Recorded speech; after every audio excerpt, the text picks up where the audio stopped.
¿Te ha pasado alguna vez que después de tomar una decisión valiente, de posicionarte públicamente, claramente como cristiano en algún punto conflictivo en medio de la sociedad, luego te han temblado las piernas?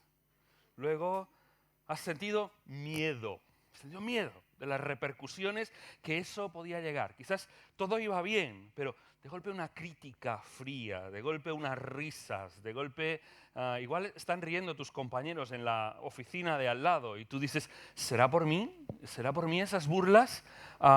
Quizás has calculado las consecuencias que eso podía traerte. Puede que la situación haya cambiado ahora y lo que antes parecía un gran paso de fe, donar una cantidad importante de dinero, por ejemplo, rechazar un trabajo por cuestiones éticas, rechazar una propuesta de noviazgo de una persona que no comparte tu fe, pueda ahora parecer un error. Metí la pata.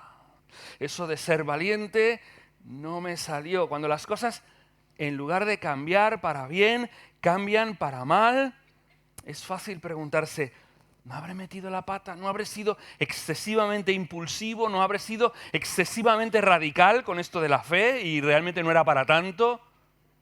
El texto que hoy tenemos aquí delante habla de esto. El texto habla de esta situación exactamente.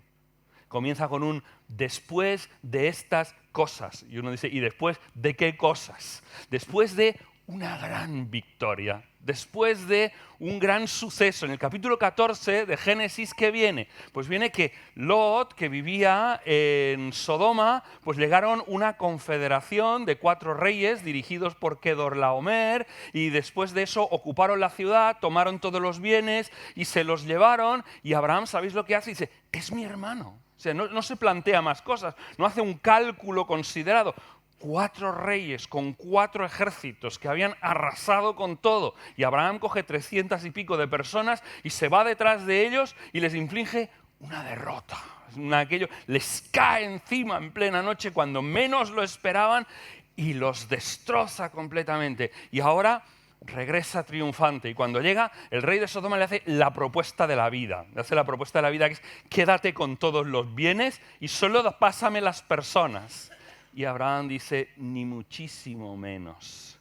No tomaré de ti ni un cordón del zapato, para que luego no puedas decir, yo enriquecí a Abraham. ¡Wow! Esto es aquello de victoria tras victoria. Y ahora se despierta en la noche. Y ahora todo el mundo le ha ido bien. Todo el mundo está contento. Lot está en su casa. El rey de Sodoma está en su palacio. Y ahora sopla el viento de la noche ahí en mitad de las montañas de Judea y el polvo comienza a entrar dentro de la polvorienta tienda de Abraham. Y me jugué la vida. ¿Y para qué? Después de estas cosas, dice. Y Abraham comienza a pensar y comienza a decir, ¿qué pasará si Kedorlaomer vuelve? Porque a los reyes y los dictadores de este tipo no les gustan las derrotas. Aquella vez les sorprendí, le caí encima, porque de alguna manera no se lo esperaba, pero ahora ya se lo espera. ¿Y si él viene contra mí? No tengo ni siquiera las murallas de Sodoma para protegerme. Estoy con las tiendas aquí en mitad del campo. ¿Y qué sucederá ahora si resulta que el rey de Sodoma, a los reyes les gustan muy poco las humillaciones públicas? ¿Qué sucederá ahora cuando venga el rey de Sodoma? Y él tumbado ahí en la habitación y te despiertas por las noches. ¿Te quita algo el sueño? En el silencio de la noche, ¿qué es lo que te impide volver a dormirte? ¿Cuáles son tus dudas? ¿Cuáles son tus miedos por la noche? ¿Sabes que los miedos están muy relacionados con tus dudas? Un espacio de duda provee un espacio más grande aún los miedos. Igual piensas que después de todo lo que has hecho por Dios y de todo lo que has hecho por los demás, nadie te ha reconocido nada. Historia terminada y tú en la tienda polvorienta. Quizás no fue una buena idea eso de hacerse el valiente. Quizás hubiera sido mejor considerar más las consecuencias, ser prudente antes de comenzar, no ser tan impulsivo. Pero puede que en el caso de Abraham incluso haya habido dudas espirituales. Va más allá y puede que en su corazón se haya planteado: ¿he comprendido bien las promesas que Dios me hizo? Cuando Dios en el pasado prometió darme tierra y descendencia, ¿entendí bien yo las promesas de Dios? Igual lo interpreté literalmente y tenía que haberlo interpretado de otra manera. Quizás cuando hablaba de descendencia, estaba hablando de alguien que nacería en mi casa. Igual estaba hablando en el futuro de que sería Eliezer de Damasco. Yo pensé que era un hijo lo que Dios me prometía, pero igual no. Igual cuando pensé que me daría tierra, yo pensé otra cosa, pero igual Dios solo quería darme la tierra que compré, la cueva de Macpela, para enterrar a mi familia. Pero no había más que eso. Igual, al final, dudas espirituales. Si eso te pasa, tienes que saber que no eres el primero al que le pasa. Si las dudas invaden tu corazón, si el temor, si el riesgo de haber sido excesivamente radical crees que pasa hoy en tu vida, esta historia fue escrita para ti. Esta historia escrita en el pasado es para ti. Dios dejó registrado esto porque sabía que nosotros íbamos a pasar en muchas ocasiones por estas situaciones. Un libro dedicado a nosotros, para los días que son así, para las noches en las que se nos despierta y nosotros no podemos volver a pillar el sueño. Hay noches de insomnio muy creativas. Hay noches de insomnio por las cuales tendríamos que pagar para no dormir, porque realmente a veces Dios quiere hablar con nosotros y a veces Dios no encuentra otro medio que trayendo situaciones como estas, porque Dios tiene una conversación pendiente con nosotros. Estos desastres son momentos para acrecentar, para aumentar nuestro deseo de Dios, el deseo profundo de conocerlo, en lugar de tratar de regresar a la tranquilidad, de tratar de reparar la cuestión. Aprovechemos el hueco, el agujero, el conflicto, el problema, para tratar de pasar a una nueva situación, para tratar de pasar a un nuevo estadio de nuestra fe, porque hay más estadios en nuestra fe. La fe que has comprendido hasta ahora no es el final, es solo una parte de la historia y Dios quiere que conozcas más. Hay más de Dios que saber, porque un estadio nuevo en la fe no es una medalla. Un estadio nuevo en la fe es conocimiento directo de Dios. Debemos aprovechar nuestras inquietudes para buscar el rostro de Dios. La inquietud no siempre es mala, la quietud no siempre es buena. Cuando no sucede nada no es una buena noticia, sino que en muchas ocasiones tenemos que buscar que sucedan cosas. Y en medio de esta situación Dios habla a Abraham. Lo primero que sucede es, y Dios habló con Abraham. ¿Sabéis? Este pasaje, no podéis imaginar lo importante que es en toda la Biblia, porque en este pasaje es la primera vez que salen 4 afirmaciones que serán tremendamente comunes en la Biblia. Por ejemplo, es la primera vez que la Biblia dice la palabra del Señor vino a. Mirad que esto lo dirá luego veces en la Biblia, pero es la primera vez que lo dice.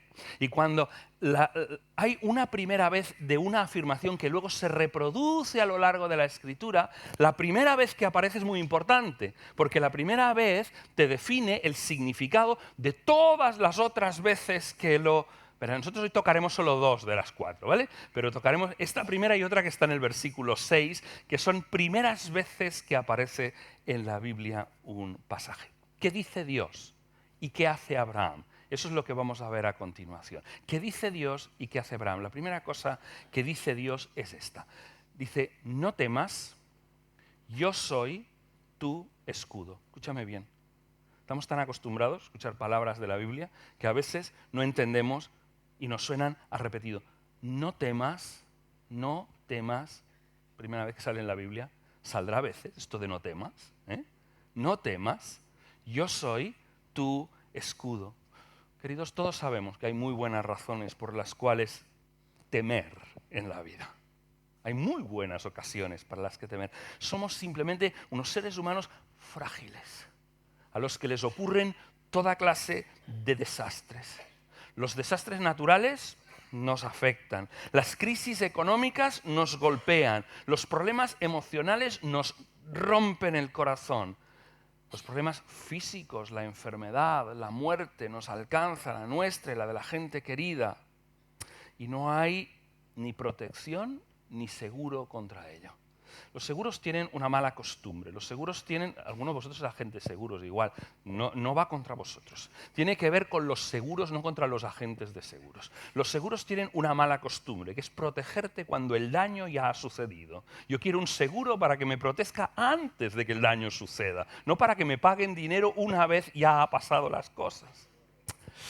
Pero aquí hay un nuevo elemento en juego. La principal razón por la que Abraham no tiene que temer a ese conglomerado de reyes potentes que destruyen a todos liderados por Kedorlaomer, la principal razón por la que no tiene que temer al rey de Sodoma es que Dios es su escudo.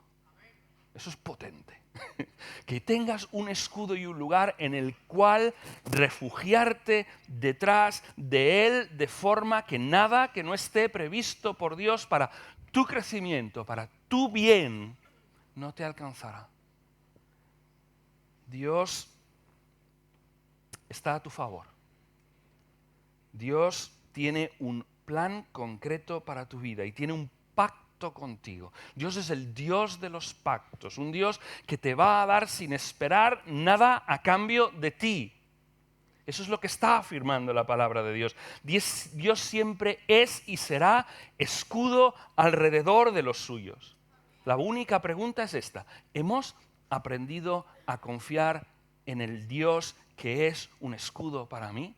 Porque muchos de los problemas que tengo es porque aún no he aprendido a confiar. Mis miedos están relacionados con mis dudas. En la medida en que yo dudo, en que yo no creo, en que yo no tengo en cuenta, en que no pienso en que Dios es mi escudo, a partir de ahí surgen un montón de mis miedos. Alguien dijo que un cristiano es inmortal hasta el día que Dios decide trasladarle a su presencia. Nadie tiene en control tu vida más que Dios. Nadie puede hacerte nada que no esté previsto en el plan eterno de Dios que está para tu bien, para tu bien. Eso es lo que significa yo soy tu escudo. Perderíamos una parte muy grande de nuestros miedos si nos diéramos cuenta de ellos. Siempre la razón para no temer es la misma. Dios es nuestro escudo. Jesús está con nosotros todos los días hasta el fin del mundo. Nada te tocará que no sea previsto para el plan de Dios para ti. Segundo punto. El segundo punto está pegadito al primero. En el primero es yo soy un escudo para ti. En el segundo es yo soy tu gran recompensa. Yo soy tu gran recompensa. Y creo que esta es la mejor traducción. No se trata tanto de que Dios vaya a recompensar a Abraham con un montón de cosas. Abraham hubiera podido tener un montón de cosas. Abraham hubiera podido quedarse todos los bienes de Sodoma, porque es lo que el rey le dijo. No es una cuestión de bienes, sino que es una cuestión de quién es tu gran recompensa y no de qué es tu gran recompensa. Y ese es el gran descubrimiento, que la recompensa que Dios va a darle a Abraham no son cosas. La gran recompensa es Dios mismo. Eso es lo que le va a dar Dios a él. Y eso es el gran descubrimiento, que solo Dios es una gran recompensa para un cristiano. Imagínate para un no cristiano que Dios le dice que le va a recompensar con Él mismo. Una persona que no ha buscado jamás a Dios, no sería una gran recompensa que Dios le dijera que Él es la gran recompensa. Pero cuando tú todo lo que has estado buscando en tu vida es un momento cara a cara con Dios, entonces Dios es tu gran recompensa. Entonces no te tengo pena si has tenido que renunciar a todas las riquezas de Sodoma. no te tengo pena, porque tú vas a ganar mucho más que lo que has perdido. Las riquezas de Sodoma solo son riquezas aparentes que no tienen la capacidad de hacer feliz a nadie. Por lo tanto, quien deja cosas que no tienen la capacidad de hacer feliz a nadie, por la misma presencia y por el mismo rostro de aquel que es la fuente de toda la felicidad, no ha perdido nada. Los cristianos no hacemos sacrificios. No hay ningún cristiano que haga sacrificios. En la vida he hecho sacrificios. Nunca he tenido un mal negocio. Porque Dios siempre ha sido el beneficio de todos los negocios. Por lo tanto, nadie pierde nada. A los cristianos no les tengáis pena. Oh, es que he perdido un trabajo y estoy en el paro como consecuencia de... Sí, la situación es mala, es chunga estar en el paro. Pero no has perdido nada, querido. No has perdido nada, querido. Has ganado una gran cosa. Algo que nadie podrá quitarte. Un día todos los trabajos de este mundo tendrán ni la más mínima importancia. Pero aún queda una sombra. Aún queda una sombra. Dios va a bendecirle. Dios es la mayor y más grande recompensa. Pero todas aquellas promesas que se resumen en Dios tienen un pequeño problema. Y el pequeño problema es que Dios ha prometido darle heredero, pero él no tiene heredero. De hecho, la vida de Abraham es curiosa, porque Dios le hace grandes promesas y al final de la vida de Abraham ni tiene tierra y descendiente tiene 2 hijos, pero uno lo ha echado fuera. ¿Vale? ¿Dios no cumple sus promesas? ¿Qué clase de Dios es este? Que no cumple sus promesas. Y Abraham, que no tiene heredero en la intimidad que mantenía con Dios, de amigo a amigo, ¿vale? Cara a cara con él. Le dice, versículos 2 y versículo 3. ¿Cómo debo entender tus promesas? Las que me hiciste 10 años atrás. ¿Estabas hablando, quizás, de Eliezer de Damasco? ¿Es Dios capaz de proveerme un hijo siendo nosotros estériles? Somos ya, aunque no fuéramos estériles, ya no estamos a tiempo para tener hijos. ¿Sabéis lo que les ocurre a las mujeres y a los hombres, ¿no? Cuando el tiempo va pasando? Que ya no funciona. Esto, que ya no funciona. Y en la mitad de la noche, Dios dice que le sacó fuera, que le invitó a salir fuera de la tienda y le invitó a mirar a las estrellas. ¿Lo habéis visto? Dice, mira las estrellas. Y Dios quiso que Abraham sintiera lo pequeño que es él y lo grande que es Dios. Y ahora le invita a mirar al cielo. Y lo que le está diciendo es, ¿puedes contar las estrellas? No le está diciendo, puedes hacer las estrellas. No le está diciendo, puedes colocar las estrellas en el lugar en el que están. Dice, solamente cuéntalas. De lo otro ya me encargo yo. Tú cuéntalas las estrellas. No las voy a contar. Hoy en día, con nuestros telescopios en el espacio y con los sistemas informáticos que tenemos, no podemos contar más que una pequeña parte del espacio, nada más. No podemos ver más que un trocito pequeño. Y cuando Dios le dice, cuando yo te dije heredero, es como si te estuviera diciendo, ¿tú crees que si tengo poder para crear cada una de estas estrellas? Si tengo el poder para colocarlas exactamente en el sitio preciso donde están y donde tienen que estar, ¿tú crees que me va a faltar poder para darte un hijo? ¿Tú crees que hay algo que yo no pueda hacer? Contempla las estrellas, míralas, contempla el enorme poder que hay en mis manos. A partir de esa noche, Abraham supo que no necesitaba arreglar su teología. Hay veces que nosotros arreglamos nuestra teología. Hay veces que nosotros queremos hacer quedar bien a Dios. Y como queremos hacer quedar bien a Dios, decimos, bueno, cuando Dios dice esto, debe querer decir esto. Y se lo ponemos fácil a Dios, para que no quede mal Dios. Porque claro, como Dios no va a hacerlo, pues como no lo va a hacer y no queremos que quede mal, pues recortamos las pretensiones de Dios. Y claro, cuando Dios dice que va a hacer esto, nosotros decimos, bueno, no, realmente quiere decir que Dios va a hacer esto. Ni muchísimo menos. Ni muchísimo menos. Que tus dudas no hagan nunca que Dios sea pequeño. Dios es mucho más grande que lo que tú piensas que Dios puede ser. Quiero llevaros a otro momento, quiero conduciros a otro momento. ¿Quiénes fueron los primeros lectores de este texto? ¿Quién leyó primero este texto?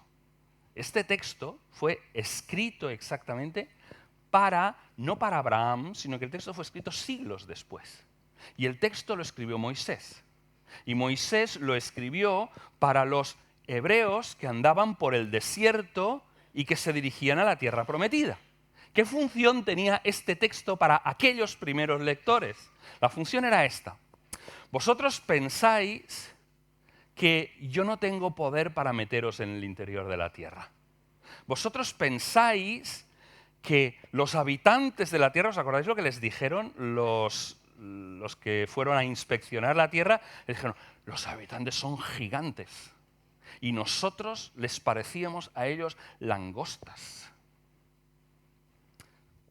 A veces, queridos, la iglesia tiene mentalidad de langosta. Cuando la iglesia tiene mentalidad de langosta, los problemas nos parecen gigantes. Los problemas no son gigantes, pero nuestra propia mentalidad, nuestra manera, nuestra fe nos hace ser para los problemas langostas, ser pequeños delante de Dios. Y en cambio, Dios es gigantesco. El único gigante que hay aquí es Dios. Es el único gigante que hay en esta historia. Y por lo tanto, ellos ahora ya sabían que Dios había cumplido sus promesas con Abraham. Abraham no tenía hijos cuando murió más que 2, pero ellos ahora eran miles caminando en el desierto. Ya sabían que Dios es capaz de cumplir las promesas que hace, que Dios no solo las cumple, sino las excede. Ahora ellos ni se podían contar a sí mismos, pero ahora tenían ellos otro gran desafío. ¿Entraremos en la tierra prometida?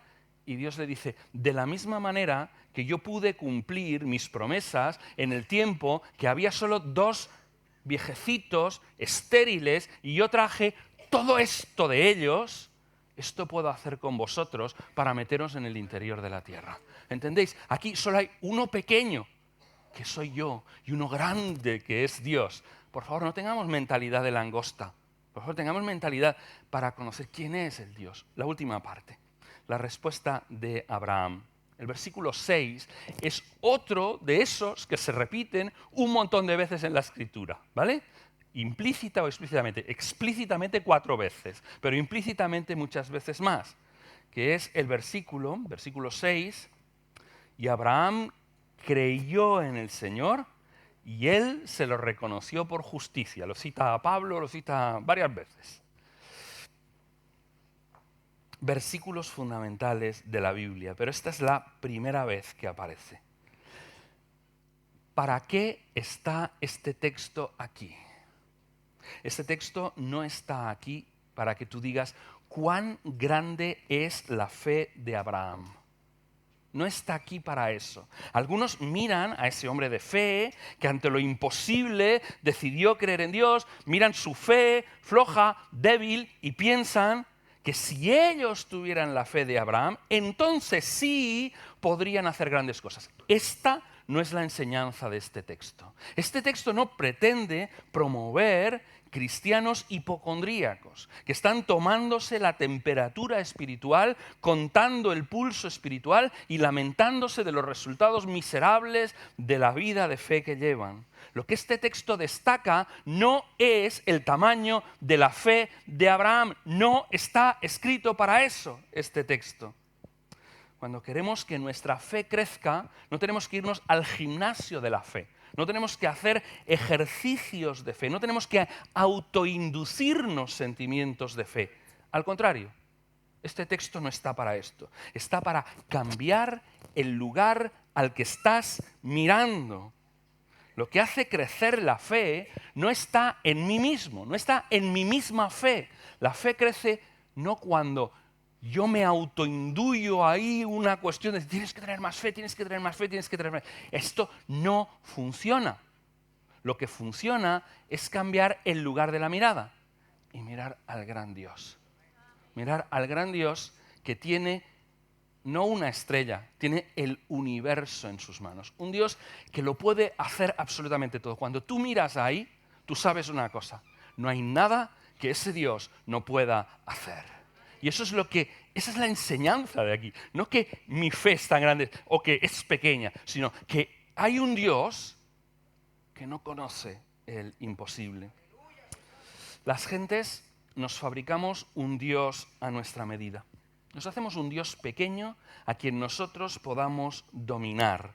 Un Dios al que podamos manipular. Un Dios que haga lo que yo supongo que tiene que hacer Dios. Un Dios que esté a mi servicio. Un Dios que no tiene exigencias. Un Dios al que le podamos culpar de todo aquello que no va bien. Un Dios en quien decidamos si queremos creer o no queremos creer en Él. Un Dios al que se le hace un favor cuando se cree en Él, porque necesita adeptos ese Dios. Nos creamos un Dios así. Primero nos hacemos una imagen de Dios y cuando tenemos situaciones que nos sobrepasan, ese Dios no puede nada. Ese Dios pequeño que nosotros podíamos controlar ahora es absolutamente incapaz de solucionar cualquier cosa que suceda. Ese Dios pequeño y manipulable no es capaz de salvar, no tiene respuestas a los problemas del ser humano, no tiene poder. Es el otro, el Dios todopoderoso, creador del universo, el Dios soberano que no está sometido a mi juicio humano, el Dios que no me necesita, pero que sin embargo se goza como un padre se goza al ver a sus hijos y en tener relación con ellos, aquel en quien se puede creer y que cuenta nuestra fe como justicia.